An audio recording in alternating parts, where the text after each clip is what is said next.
Welcome, everyone. It is a pleasure to see you all in person. Thank you for all coming. Yes. Very excited about this semester. We have our first actual speaker. Also, welcome to all of you who are attending this online. I know we have quite a few people from outside who are joining this class and are going to take part in the seminar. Welcome to you. We hope you enjoy this offering that we have. So I'm excited to just have you all here in person. We have a terrific speaker lined up. But before we get there, I want to say, Gerald, do you want to say anything? I echo those sentiments, although, you know, with everyone in masks, it's almost as though you're not in person. But I want to thank Justin for gracing us today. For those of you who are interested in issues in water in Indian country, there's going to be a speaker from Navajo on Wednesday, and if you're interested, let me know, and I'll provide you with the link, and you can listen in to the lecture. So that's the only. Great, and actually, maybe we should introduce ourselves. For the many of you, you all know us, but those of you who are not here in person but are watching this online, let's do a brief introduction. I'm Gerald Torres. I'm on the faculty here at YSE with a secondary appointment at the law school, and I teach environmental justice, climate justice, critical race theory while I'm still permitted, and federal Indian law. I'm Ken Gillingham. I'm also here on the faculty of YSE. I'm a professor of energy and environmental economics and work on a broad range of issues related to decarbonization, and become very interested in both my research and my teaching in energy justice issues. Really glad to have this course and this seminar for those of you attending online, and please participate through the Q&A. We will have that open, and we will take some of those questions. So, and we should introduce Sophie as well. So we have Sophie Janeway here, who's been a fantastic teaching fellow for this course and helping us with the seminar as well through the Center for Business and Environment and the Center for Environmental Justice at Yale. So with that, I'm gonna jump to our speaker. We are very pleased today to have a little face up there. He's not just a little face. His name's Justin Farrell. He's a professor and author at Yale University. He's a cultural sociologist and focuses on cultural sociology and environmental politics, blending field work with large-scale computational techniques. He does both quantitative and qualitative work at a top level. Has been published in an amazing array of places, including the science article that you've seen, and PNAS and Nature Climate Change, American Sociological Review, Environmental Research Letters. He's been funded by the National Science Foundation and many others. His books and work have won scholarly awards. He regularly presents to policymakers, including, I think he spoke to the US Senate not so long ago. And his work has been cited by a whole variety of media outlets: New York Times, LA Times, NPR, Washington Post. But he's also a proud first-generation college graduate and Wyoming native. He knows the West, and we can share our love of Wyoming, which makes it really fun for me to talk to Justin. Justin, without further ado, please take it away. We're so pleased to have you. Thank you. Great. Thanks so much, Ken. Thanks, Gerald. And thanks, Sophie, for putting this together. I have a presentation here. I think should be up on the screen. So today I'm going to discuss some of the ongoing work that I'm doing in my lab with my students, but also other faculty from other universities. And most of it focuses on topics that I'm guessing that you're going to engage with in this course, which sounds like a fantastic course. And today, I'll just kind of give you a little roadmap. I'm going to give you a small slice of this work, and hopefully raise some issues that we can discuss toward the end. And always feel free to reach out to me afterward. And if not, if I'll see you around Croon as well, feel free to stop me in the hallway. But as Ken mentioned, most of my work at YSC focuses on social and political issues. A lot of the boundaries between disciplines, I mean, we're all sort of doing similar work. We just sort of take a slightly different angle or engage with a slightly different tradition of those who've done the type of work that we're doing in the past. So hopefully some of this sounds familiar and is applicable to the work that you're doing as well. But today I'm going to talk specifically about this ongoing project that we're doing, this data set that we've created, and how it grew out of this problem that we faced in the literature, which oftentimes papers and books derive from that. So just to kind of give you a sense of where I'm headed, I'm going to talk a little bit about the problem that we face within the research on this topic of land dispossession, forced migration, and then it's linked to climate, it's linked to energy justice. I'm going to talk a little bit about the two main research questions, and then get into this data set that is open source. And so if you're looking for a data set to use for a project or something like that, or for a paper or for research, keep that in mind. I'm going to go over some of the main findings and implications for not just future research, but also policymaking. And that's what I've loved about being at YSC. This is my 8th year, I think, and that we do work that matters, that we do work that is of the highest standards in the best places and published in the best places, but that has an aim of bettering the world in some way, bettering our understanding of the environment. And so I'm really proud of that and don't shy away from that either. I want to mention first too that the work that I'm going to discuss today is part of an ongoing effort by a collective of researchers led by myself, but also Kyle White, who is a professor at Michigan and focuses most of his work on climate justice, on Indigenous studies. And we've put together a pretty cool team of people.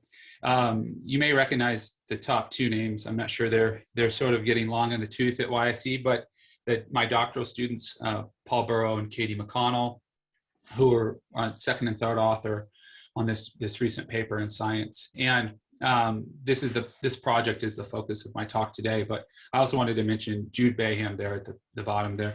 I would put the economists at the bottom. Sorry, Ken, just kidding. But he's a professor at CSU, or Colorado State University. So this is a really living thing, I would say, even though we've published a paper. We meet regularly and are really working on these topics. So I want to lay out the problem a little bit for you here. So historical research, research from history, from anthropology, shows that land dispossession and forced migration are really primary means by which settler populations achieve large-scale political or economic control over indigenous populations. So you see early records of this in as early as the 12th century BCE, the Greek, Persian, Roman empires, and then obviously more recently by European colonial expansion across the globe throughout the 20th, throughout the latter period of the second millennium. Native peoples living in what is today North America experienced large-scale forced migration and ancestral land dispossession, beginning with the arrival of European settlers and culminating in 19th and 20th century continental expansion by the United States. Yeah, some of you may have taken courses on this or read about settler colonialism, and this is part of a body of research that's argued that historical land dispossession and forced migration are part of the broader socio-political formation of settler colonialism, which essentially just it's a term to reference the process through which indigenous polities are replaced by a society of settlers, whose claim to territory, whose claim to governance are enabled by the extirpation, in some cases, of indigenous peoples. But even while those communities continue to endure in the present. so not just completely gone, enduring underneath the shadow of that settler colonial regime. And so I'm setting up the problem here for our empirical research. And research has shown that land dispossession and forced migration, that it has created the groundwork for conditions in which Indigenous peoples today face, a number of greater vulnerabilities to their health, food security, lack access to culturally appropriate education, for example, heightened exposures to contaminants. So a lot of the similar themes that we see throughout the environmental justice literature, and I'm sure you'll encounter throughout the semester in this course. So the issue, though, this is kind of the third bullet point or so on this slide, is that despite substantial scholarly attention to these issues, and there has been substantial attention, research has been primarily qualitative or based on case studies, and so oftentimes it's just circumscribed to a detailed historical or anthropological account, often of a single tribe or maybe a region of what's now the United States, or have focused on rough estimates of property, often measured in acres. Such there's an often cited figure that 90 million acres of land were lost through the allotment of Indigenous lands under what's called the Dawes Act. And so these numbers are kind of thrown out, but also we have a huge body of really, really high quality, qualitative, historical, tribal research. But that's essentially the bedrock upon which our work sits. And so it's critical. But researchers have been unable to quantify these wide-ranging historical developments at larger scales. And I'm going to make a case that there's value in that. And they have been unable to do that because of severe data constraints and ongoing data constraints, in which reliable information which has been suppressed during and after treaty negotiations and during the dispossession processes. So a lot of information suppressed, or it's just scattered across bureaucratic agencies or buried in archives, whether that's state archives or federal archives or tribal archives. And so there's a lack of information at this macro level, at this large scale, that creates substantial challenges when seeking to understand the collective impacts of US policies of land dispossession and forced migration, of these historical occurrences, and the impacts on Indigenous peoples even still today. And so one of our main arguments here and coming out of this issue is that without clarity, without valid information on migration and dispossession, without more precise correlational or causal connections, those are harder to justify without better data, at least at reliable degrees of precision. And so I do want to be clear here, though, and push back also, as I do in my own work. I do a lot of qualitative work as well, that push back against the hubris that while this is a quantitative project, although I'll get into that and you'll see the qualitative dimensions of it, that there's often a hubris that can accompany quantitative work. And especially in this case, I think obviously science, quantification, we can never quantify the depth of social, of cultural trauma, of economic deprivation that's happened, of political marginalization, of losing entire land bases and ecosystems. But with that said, we do, and working with tribal communities, we do think that new information can contribute fundamental knowledge about the factors that produce these current inequities, and that has created a need for even a class like this that you're sitting in. So, and to understand kind of those factors, and that we think could be useful, or we hope are useful for creating policies for restitution, for rematriation. So, as any sort of, course you would take on research methods, or whatever, first question your professor probably asks you, so what's your research question? What's your puzzle? What are you trying to answer? What are you trying to get at? How can you do that? So for us, it really was this this point that, although prevailing qualitative approaches are indispensable and really do lay the groundwork for this study that I'm describing, their restricted scope just leaves some crucial questions unanswered about the totality of land dispossession, and then some of the aggregate consequences on Native peoples over time and leading up into the present. So we focus on really on two big questions. So I listed them here. So first, what was the full extent of forced migration for each tribe, and then for all tribes combined?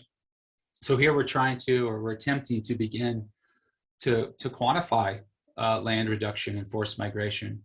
For example, what proportion of tribes no longer have any federal or state recognized land base? We don't know, for example, the distribution of relocation distances or how far tribes are pushed. At the macro level, we don't have this information. Although, analyses have shown that there's substantial impacts, obviously, but we're trying to catalog these in a more precise way. The second research question here is, and I think this question, I wouldn't say it's more important because you wouldn't have this one without the first, but I think in terms of the contribution and looking at climate justice, looking at energy justice, we really zero in here is, did the new lands that they were forced to, while being severely reduced, in size, and also potentially far from their ancestral lands, did these new lands that they were, quote unquote, given, did they offer improved or reduced environmental conditions and economic opportunities over time? So, for example, we have only limited, systematic knowledge about the implications of environmentally different lands that indigenous peoples were forced to migrate to. Historical accounts do show that settler governments, like the US government, for example, tended to, intentionally relocate tribes to what at the time were considered less economically desirable lands. But we don't know, for example, whether Native peoples were systematically forced to lands that are, currently, for example, more or less vulnerable to the effects of climate change. So these are the types of questions we're getting at. And at the time when they were moved, obviously there was no knowledge of the rise in global temperatures at the time. It was too long ago, but we still want to look at those effects. Or, we ask, and I'm kind of getting through this list here at the bottom of these 4 different angles, did these new lands the lands that these folks were forced to, provide improved or reduced natural resource-based economic opportunities? For example, did they have better access to oil and gas minerals, subsurface minerals? What was the agricultural value or potential of the new lands, both at the time, of relocation in terms of where they were, and also into the 20th and 21st centuries, as this, multi-trillion-dollar land-based settler economy was being built. So we tested these questions with 4 hypothesized dimensions that, as you can see, include exposure to climate change risks and hazards, mineral value potential of current lands versus the ancestral lands. So all this is in relationship to current lands versus ancestral or historical lands.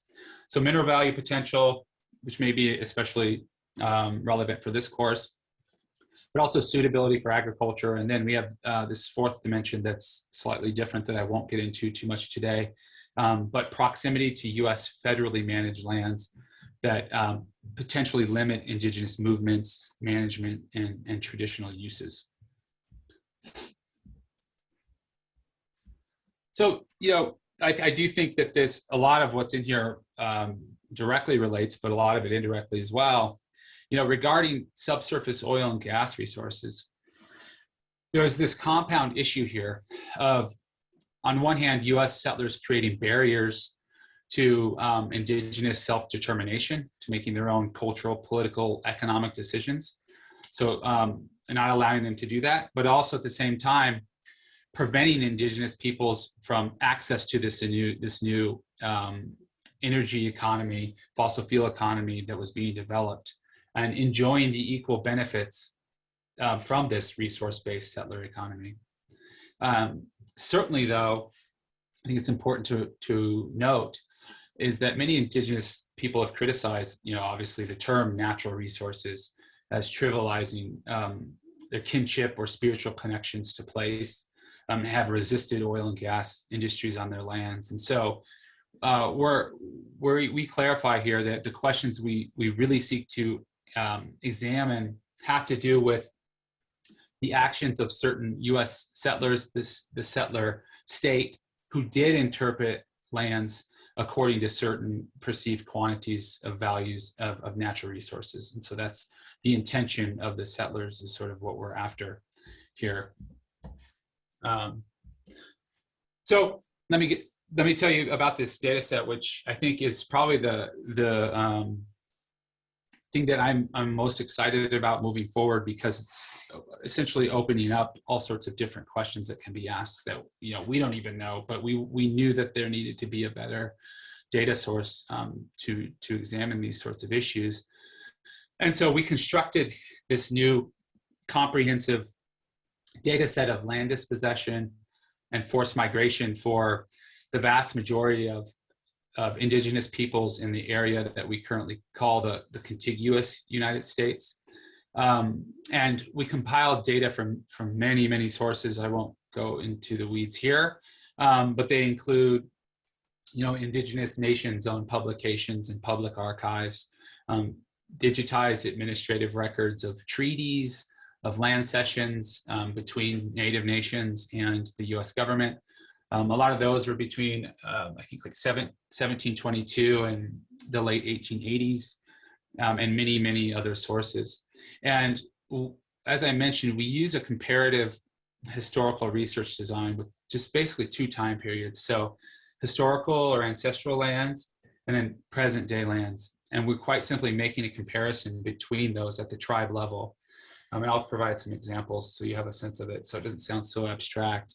But in terms of historical lands, we classify that as the earliest documented locations of indigenous peoples in their data sources or in the settler data sources we have.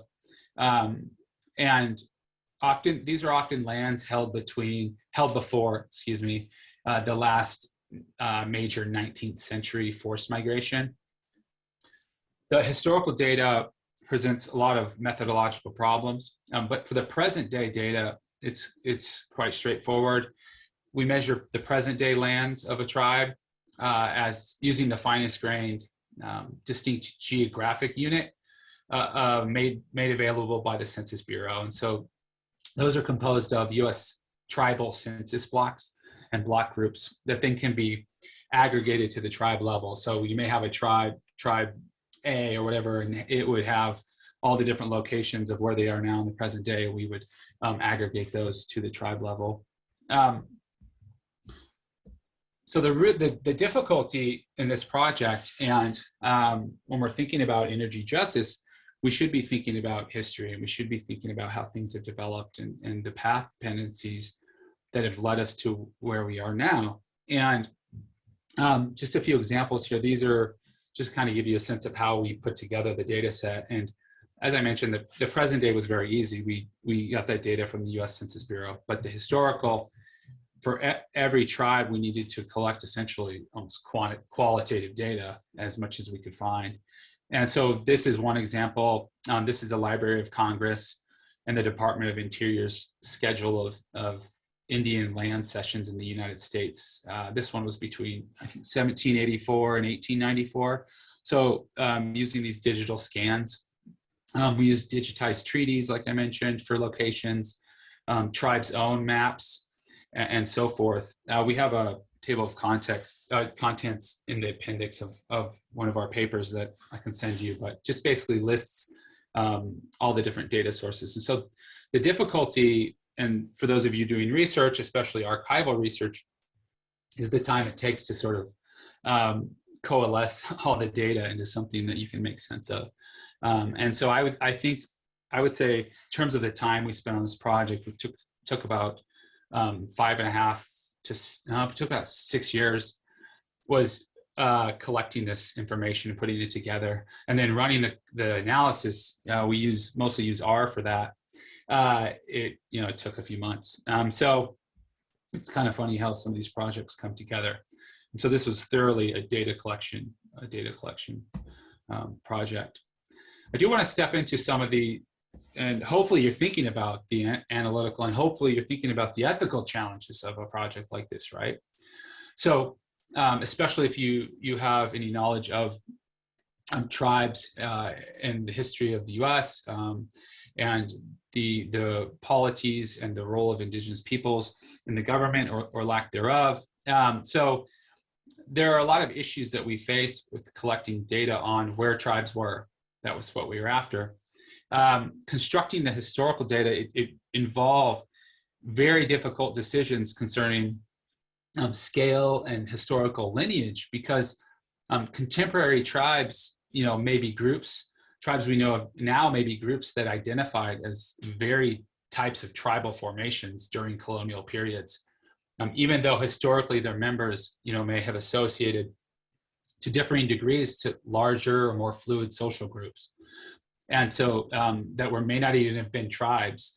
And indigenous peoples can constitute themselves by clans, by kinship networks, bands, those sorts of things, in addition to more variable instances in which tribes form, a larger confederation or a nation of associated tribes.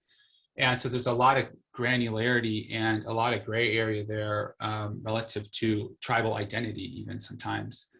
And not only that, but any analysis of indigenous territories, must also account for annual movements, and some would move multiple times a year, and the constancy of that, not only locally moving around, but regionally.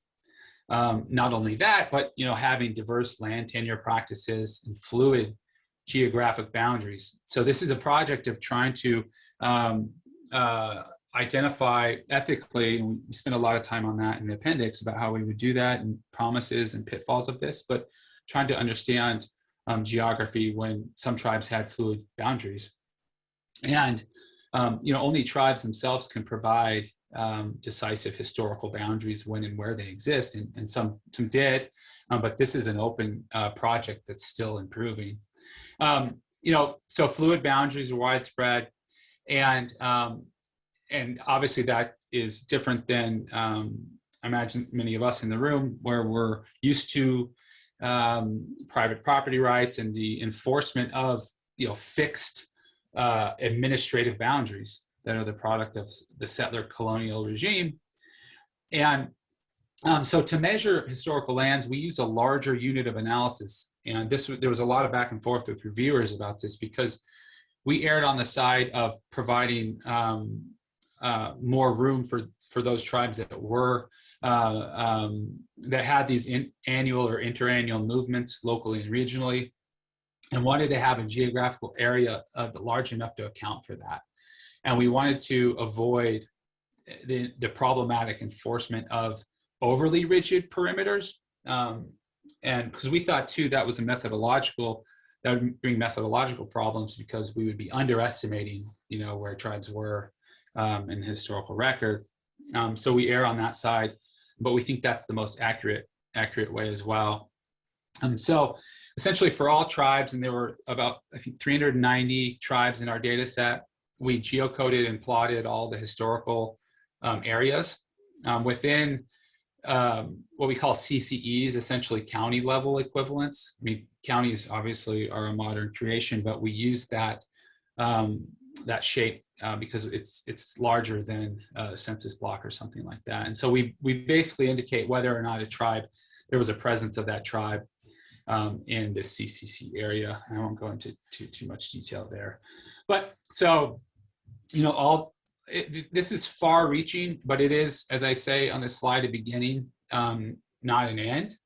And we want to do continued data collection from oral histories, from tribal records, from archaeological records, to elongate the reach of the data, not only historically, but maybe introduce more time points in the data if we can, but also deepen the data as well for different tribes. And then there are a lot of smaller unrecognized tribes, communities, and indigenous homelands that aren't necessarily associated or federally or state recognized that we want to add as well. And so there are a lot of limitations, but we still think that it captures a preponderance of known cases of indigenous land dispossession, and allows us to measure land dispossession and forced migration.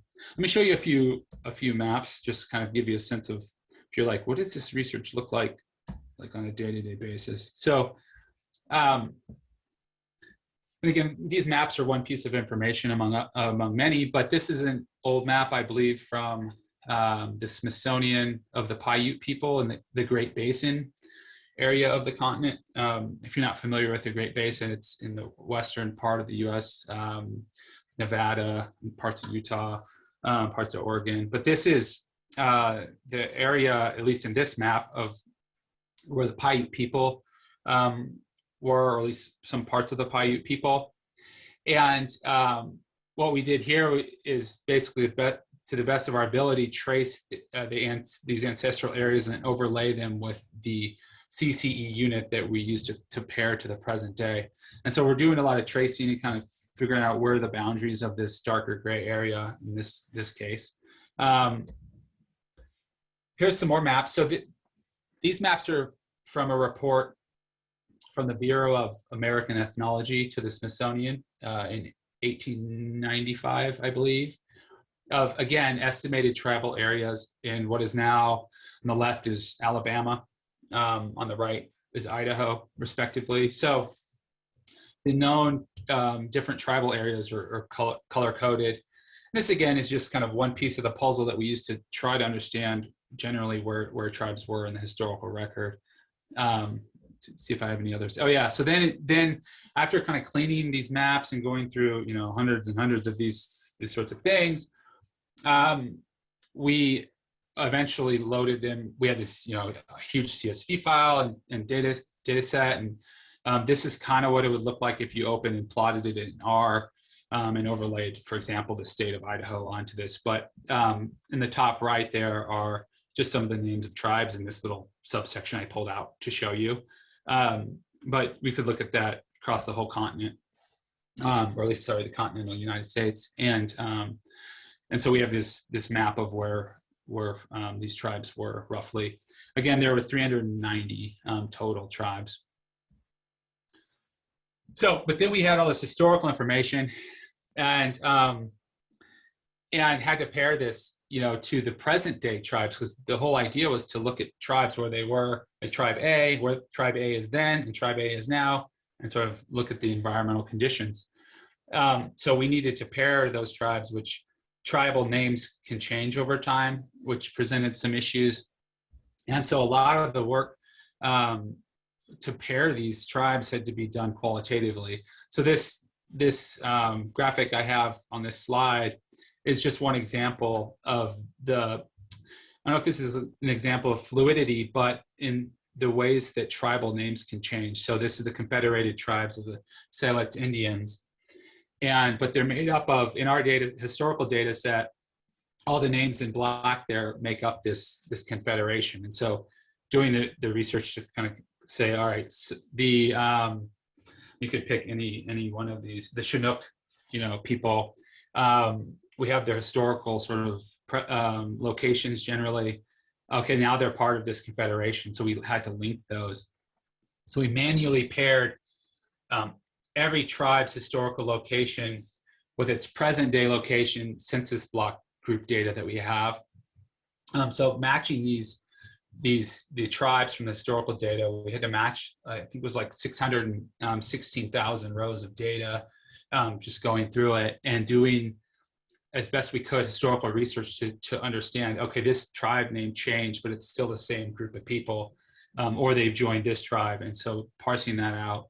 And I think this is an opportunity for future research for sure to continue to elongate and hone the data.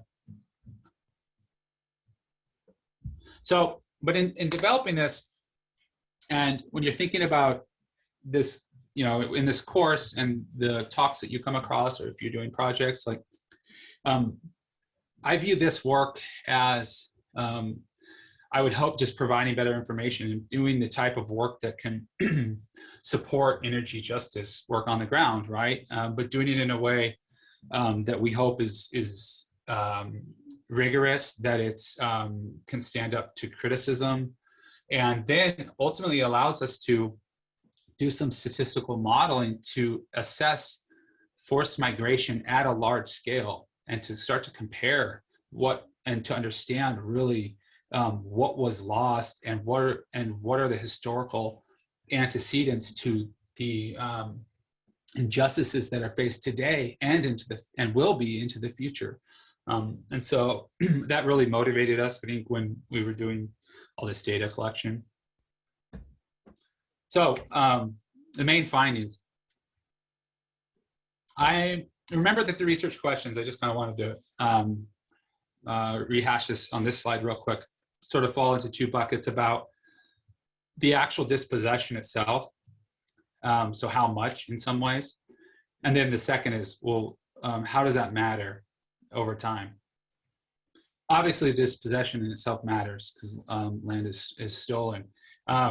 But the land that was then given, what is that land like? So this is one of the main figures in the paper, where there's kind of a lot to look at here. But essentially, it's showing, if you on the left side, is the top is a historical, and the bottom is present day. The historical, you can see some of the missing data in there, especially on the right side, on the east, sort of eastern, not seaboard, but Appalachia and some of those areas, where these blank spaces are not necessarily saying that, you know, there are no tribes here. It's just we don't have that information yet. The bottom is the present day areas, and it doesn't take a stats whiz to see that there are, you know, highly significant differences in terms of the geographical coverage and distributions of land area from the top to the bottom. So it reveals, you know, unsurprisingly, a sharp decline in aggregate land coverage. The plot on the right is also useful in that it compares the total land area for each tribe. And so this is a log scale. So the further to the right would be more land area held by a tribe, or occupied or roamed, or depending on the tribal tenure practices. But the size of the area essentially that the tribe had access to before dispossession and forced migration. And you can see that there is a sharp decline in the present day. So aggregate land reduction was near total. And we measure, I won't get into the weeds, but land area in two different ways. In one way, we allow for multiple tribes to be on the same piece of land and count that twice. Land reduction there, or we don't count it twice, only unless there were two tribes. You'd count as many tribes were there. So in that formulation, it'd be 99% reduction in coextensive lands. Non-coextensive, so it's just the map on the top compared to the map on the bottom, is a 94% reduction in non-coextensive lands.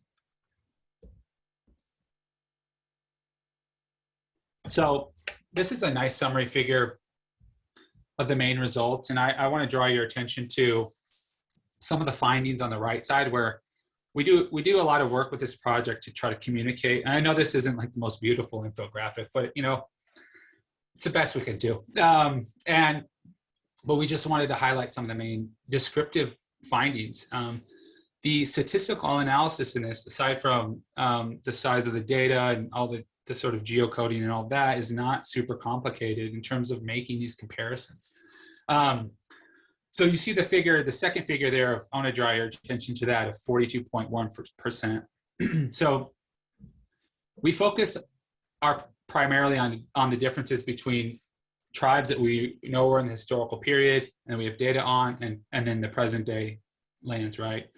But 42.1% of all tribes in our data set with documented historical presence in the historical period have no federal or state recognized land base today. So for those tribes, the reduction in their land base was total. it was 100%. And so we don't assess the quality of the land they have to the quality of the land they had, because we can't. They just don't have any. So that's, I think, one of the main findings as well. And 4 out of 10 do not have a present day land base. For those that do still have a present day land base, their present day lands are on average about 2.6% the size of their estimated historical areas. So, without exception, every present day tribe has a smaller land base than they did in the historical period. And it's something that's lost here, and we don't do a lot of cultural analysis in this. It's very high level.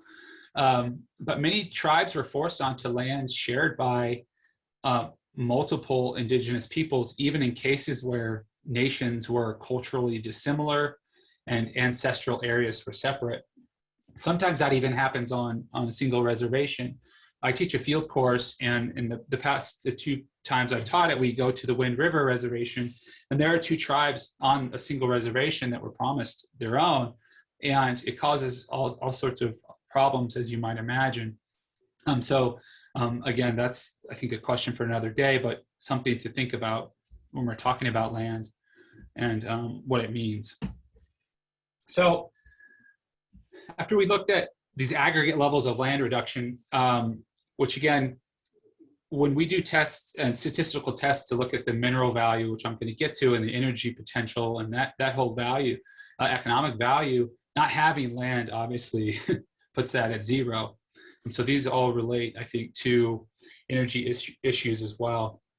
But we analyzed forced migration. So it wasn't just that land was dispossessed. It was obviously that tribes were forced to migrate and the consequences of that. And so we created a migration dyad, essentially, for every indigenous nation between where they were and where they are now, and looked at the distances traveled as an indicator of something, of being far away from ancestral lands, of cultural dislocation, of the violence that happened on the migration. And so we provide this information, again, at a very high level, but we don't go into too many details in specific tribes. But we created these migration distances. So this is not, I think it's important to know with this map, for example, it's not that they were there and then all of a sudden, like the Modoc had maybe moved, some tribes moved multiple times. But all this is very important. This particular tribe recorded one of the longest migration, forced migration, like routes or instances of migration from the Klamath Basin in what is now California and Oregon to Ottawa, Oklahoma, and that was about 2,500 kilometers. And you can just kind of see starkly the difference there.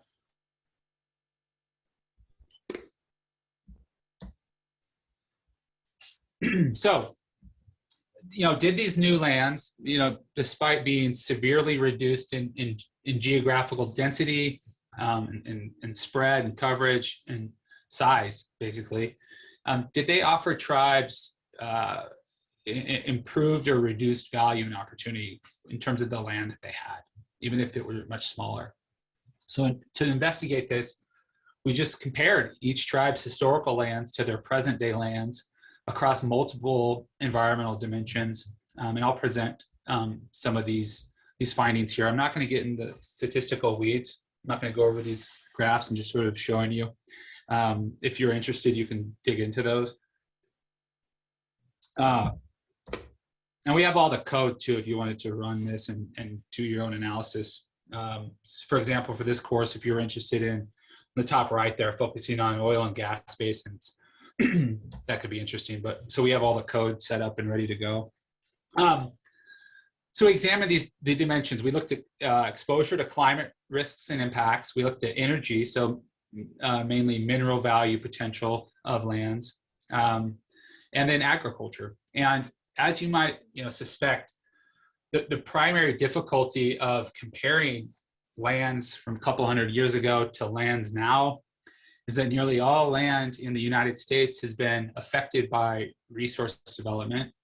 It's been affected by industrialization, other US sanctioned economic development activities, during the 19th and 20th century and up into the present. We're not doing ourselves any favors with the sort of difficulties like in the historical data, and also this aspect of looking at environmental indicators over that wide of a span of time. We do our best to overcome these difficulties by using variables and indicators, measurements that are largely durable across time, or at least have not been heavily affected by human inhabitants. So, for example, oil and gas, those resources are, contained within hydrocarbon fields and sedimentary basins below the Earth's surface that formed over hundreds of millions of years.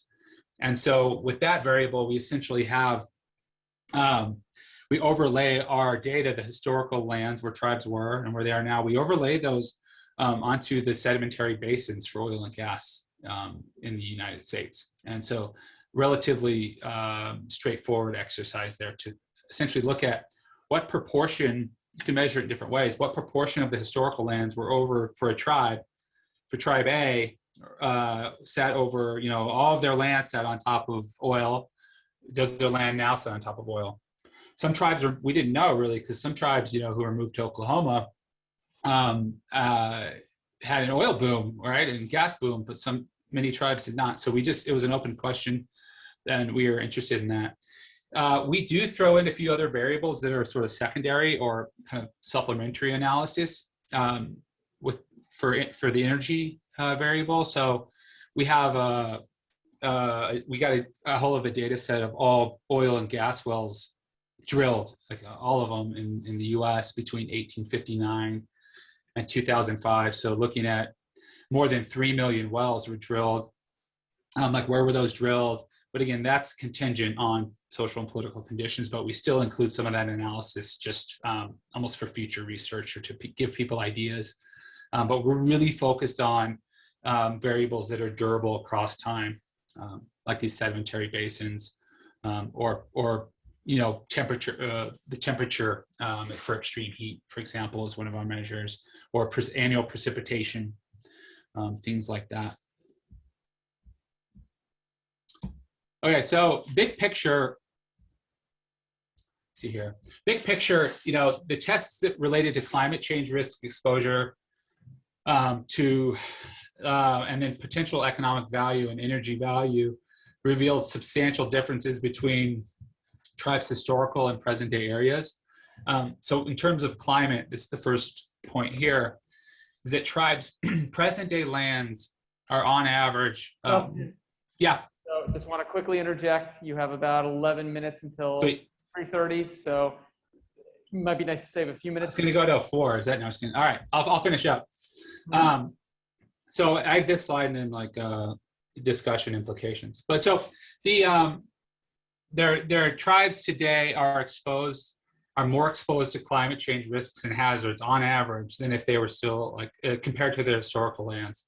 The mineral value potential, which I think is especially interesting, is that tribal lands have less positive mineral value if they wanted to start producing wells or something like that. They have less than they did in the historical period on average. And agricultural suitability results were mixed, but that obviously should be interpreted alongside the fact that the near total reduction in land, given that land is obviously necessary for agriculture. So, okay. 2 more slides and I want to show a short video. So the short story with this slide is that this is an ongoing process. As you can tell, I sort of really focus on the difficulty of doing research, whether it's climate justice, energy justice, just environmental justice research, often involves, and I think it's probably my main takeaway point for you today with this class, is it involves digging deeply into history. And oftentimes when you do that, there are chronological difficulties, there are ethical difficulties, especially if you want to collect and validate data at this scale. And we face a lot of quantitative limitations imposed by the historical record. But I think too, maybe the second point I would make is that we didn't want to let, perfect be the enemy of the good, or whatever, however you say that, because this information we think is really important. And not only that, we really want to be this collaborative project. And so we have a website up, and it's an open source data set. We're starting to do more crowdsourcing, even among folks with known oral history or other types of information, and to really improve this over time. And so this is, again, a beginning, not an end for us. But we think it's crucial for supporting policy that is focused on justice, and that can point to historical injustices that have led to where we are today. And so we do argue that national level climate policy often takes an ahistorical approach to mitigation and adaptation activities, emphasizing net reduction in greenhouse gases, for example. Yet for Indigenous people, historical land dispossession and forced migration has created conditions that intensify climate change and vulnerability and risks. And as I kind of showed today.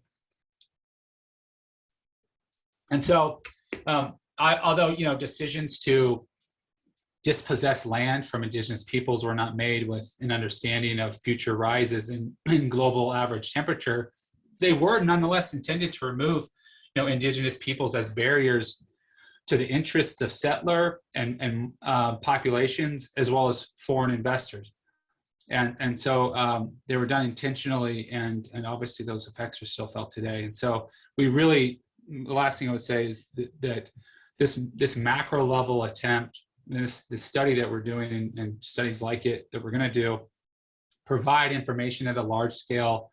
I think that serves as a basis not only for ongoing efforts to mitigate future impacts of climate, but also we hope for, especially when we're talking about energy justice, when we're talking about climate justice, for new policies to remediate the historical causes that are responsible for generating vulnerability, in the first place. I'll stop there, and I wanted to show a video that kind of summarizes things very quickly as well. Justin, this is fantastic. Thank you so much. I don't know if people want to applaud. They're welcome to. Well, thank you. Thank you. So Justin, I suggest, given that we only have about 7 minutes left right now for Q&A. Sure, let's do it. That we go straight to Q&A, and we're going to put that video in the chat so that those public and all of you can access it as well. We'll send it out as an announcement. Sweet. That sounds good. I encourage everyone to watch the video, but I'd like to save some time for Q&A. Does that sound good to you, Justin? That's great. Yep. Love to hear from you. Perfect. So we can start out, and the way we'll do Q&A is we have a few Q&A questions in the Zoom from the broader public. And the broader public session will end in 5 minutes, so we'll give some precedence to that. But also we have a whole set of questions from you, and we'll ask some of those questions as well. Gerald, would you like to start out with any questions? And I'm going to queue up some of the Q&A. Yeah. Okay, so you're going to queue up the questions from the Q&A. The questions that were submitted, Andy Creel. Yes, I would like to start with your question, okay? It says, what is the value of quantifying something that is already qualitatively understood? Can you elaborate on why the quantifications itself allow for better identification of path dependencies that lead to inequalities? Well, yeah, I mean, I'm always up for understanding something better. So I would say that. And I think when we're talking about, there's a couple things. When we talk, and Kyle, our co-author, who is an enrolled tribal member, and we talk with tribal folks about this project, obviously we're not telling them anything we don't know. We're not telling Kyle anything he and his people don't know. But we do think that it's important in terms of how the policy regime is set up, what people listen to, what kinds of arguments are valid in the public sphere, what kind of arguments are valid in front of policymakers. This type of work is needed. Again, it doesn't add, and it may not even improve the understanding of someone whose family or tribe has been through this, right? Of course. But we still think that if we can start to provide information and get it into the hands of policymakers, not only that, getting into the hands for tribes themselves, this has been of great value for some tribes, for example, for making arguments to the federal government or to maybe the Department of Interior, whatever it is, as they sort of put that together and address and into the public sphere. Now we can have a conversation about authority and whether one needs to have that kind of information to be taken seriously. But in our sort of in Western civilization and how we've sort of set up modernity and the obsession with hyper rational and technical arguments, just kind of where we are. So we submit ourselves and kind of play that game.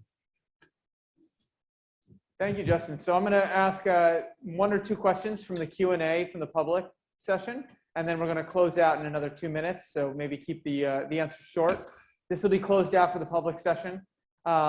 The first question is from Simon Bunyan. He says, thanks, Professor Farrell.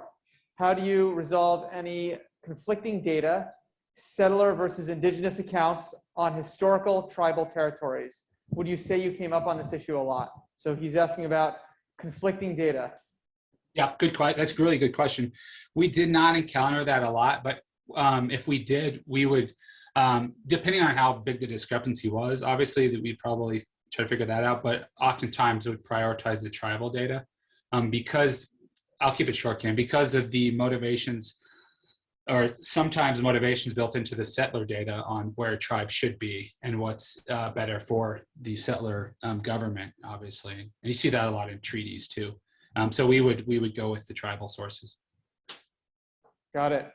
Next, another question here is, how do you define, this is from Alec Applebaum, how do you define coextensive and how do you measure and find data sources for it? It's simply if there were 5 tribes in the same area, right? And they all sort of migrated around that area, we would count that area 5 times in the total for coextensive because those lands belong to those tribes equally, as opposed to an exclusive way. But we also have the exclusive non-coextensive measure too, which is if there was a tribal presence or not whether multiple tribes were in one area. Great. This is a really excellent, another question that just popped up, so I'm going to ask it here in the last minute. What approaches are you taking to collect and crowdsource information of different people's historical, ancestral land possession, dispossession, forced migration without coming off as extractive? How are you cultivating relationships with folks so they can trust you with sharing this information?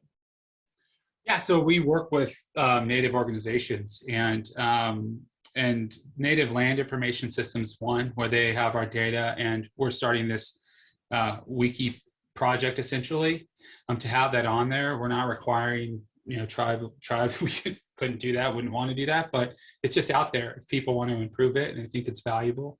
And doing and forming our questions for our, this is important too, for our future papers around what sorts of questions would be useful to be answered with this data and hearing from the tribes themselves. And so we have a working group that meets every couple of weeks, and it's growing by the day, but really trying to prioritize that and those voices. But on the whole, I mean, it's providing the information on the web and hoping people submit things, and then we, work with folks to validate it and look at it and kind of go from there. We are at time now for the public session. Justin, thank you so very much. We're going to applause again.